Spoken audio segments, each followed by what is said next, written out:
down shortly. Vaydaber Hashem o Moshe. The Rebbeinu Shalom Hashem spoke to Moshe. He told him more the following: Shlach lecha anoshim v'yasur zeres knaf. He should send forth what became known as the Meraglim, the spies. He should send forth those that should take and view the entire land of Eretz Yisrael. Shlach lecho. Rashi says, ledaitcho, that you, according to your own wishes and volunteer, I'm not commanding you. Shlach lecho, it's up to you. If you want, send them. Ledaitcho. Your feeling and your considerations matter. A Jew has very special feelings and considerations. What goes on in a Jew's heart and a Jew's mind. No matter what station, where you find a Jew is something altogether different. There were two secularists, and they both sat down, and they were reasoning, is there really a Rabbi Shalom? Is there an Almighty on this world? Or isn't there an Almighty on this world? With seichel, with reasoning, with precedent, with whatever they had in front of them, literature and science and their knowledge, their so-called knowledge and understanding of the world and life and creation. Is there or isn't there an Almighty on this world? After sitting and discussing it back and forth, each one presenting his thoughts, they came to the conclusion there's no Almighty. Doesn't exist. There's no Almighty. To celebrate their victory, and it's talking that there's no Rabbi, so you reason it out, there's no question about it. There's no way you can turn it around. So they decided they're going to sit down and drink a l'chaim together. Drink a l'chaim that they're so brilliant, they're genius, they came up with such a finding, my goodness gracious. So one of them takes the glass of rum into his mouth and starts to drink it. So the other says to him, just a minute, macha broche. He said, what do you drink without a broche? So he said, what do you mean broche? We just now came to the conclusion that Shlach came to banish auf der Welt. Why do I have to make a broche? He said, you're a banish and this you're a banish for them. It hasn't got to do with them. On our broche drink a goy. So a Yid was born with something in him, no matter what his mind or his whatever environment, hashpoye, whatever he was, a Yid is something special.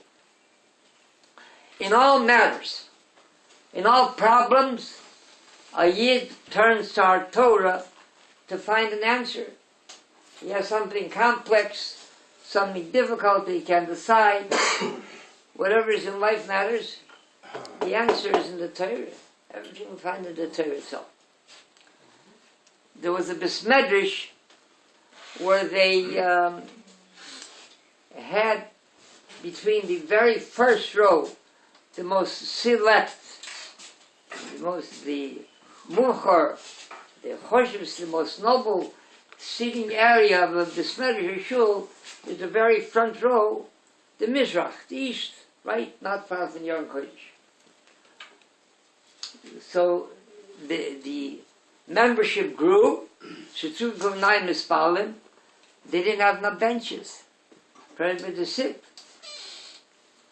So where it was a vacant area between the first row of benches and the Mizrach wall, during Kodesh, they added a row of benches. They had room for a row of benches. They then went on, commenced to sell, like you saw seats, to sell those new seats to those who wanted to buy them. Consequently, what used to be the first row became the second row, and now this the most noble, the choshest place in the shul became that added row. So they came with a complaint, a tiny, to the Gaboim. He said, "What did you do here? Those seats that you sold, you put them in the seats that we're sitting in, and we move up to because that's now the Mizrach." So he said, "No, it's not so." He said, "We didn't move you from where you were sitting before. You're continuing to sit now also. We have the right. It's in our. We have the authority to put in another row of benches, and they could sit there. Each one back and forth. They couldn't make a shalom. They couldn't come to a ruling, a decision what to do here. So they went to the Shepter Rav. They went to the Rav of the town. So the Rav said, from this week's Sedri, there's a ruling on this question. Because when Moshe Rabbeinu, when he selected from each tribe, each Shevet, he selected 12. So 2 of them were Kolei and Yoshua bin Nun, Yoshua. Yoshua's name was not Yoshua at that time. His name was Hoshea bin Nun. So Moshe Rabbeinu added a Yud to his name to Hoshea, and from Hoshea became Yehoshua. And the meaning was Koatz Yoshia Me'atzos Chashom Radin. That the Hashem, the Yud, represents the Almighty's name, that it should save you, rescue, it should shield you from any falling into the trap and to the counsel, the Eitzah of the Meraglim. Medrash says, where did Moshe Rabbeinu get that Yud from? Where did he take that Yud from to add to Hoshea's name?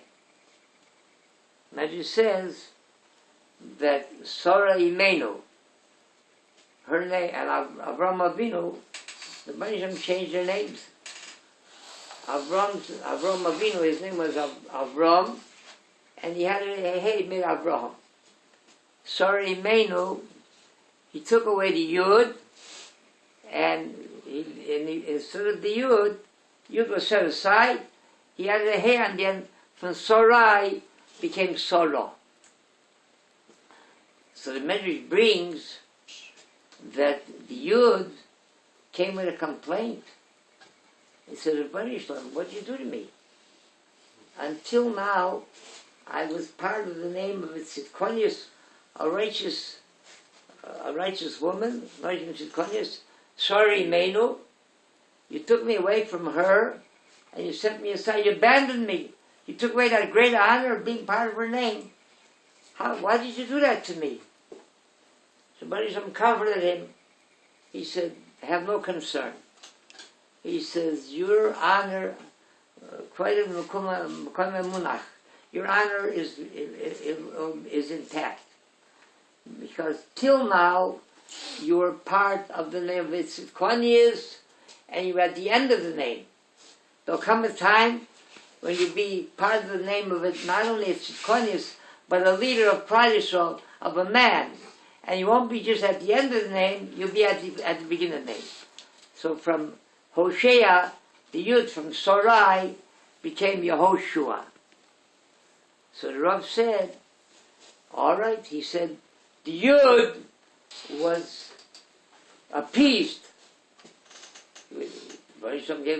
He gave him such an honor. But at the same time, now the Hey, his name became with Hoshea. The Hey, to Hoshea was the beginning of Yeshua's name. Now he took became a second fiddle. He took a back seat to the Yud.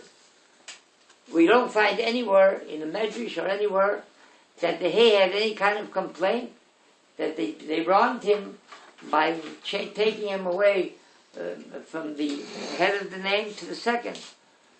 So from this we could conclude that as long as you don't move him, a Jew, from where he is sitting. You just put another Yid in front of him. He says you can't have any complaints. So here we're putting Yid in front of the Mizrah, in front of these. He said you can't have any complaints. The Rabbi did the right thing, and the Nusis belongs to these people. Kalani ben Akash Oimer, Ratza Kodesh Baruch Zakish Yisrael, the Zik of Hebron per Mitzvah Shnamar, Anu Chavez Machit Vayam Utev Yadir.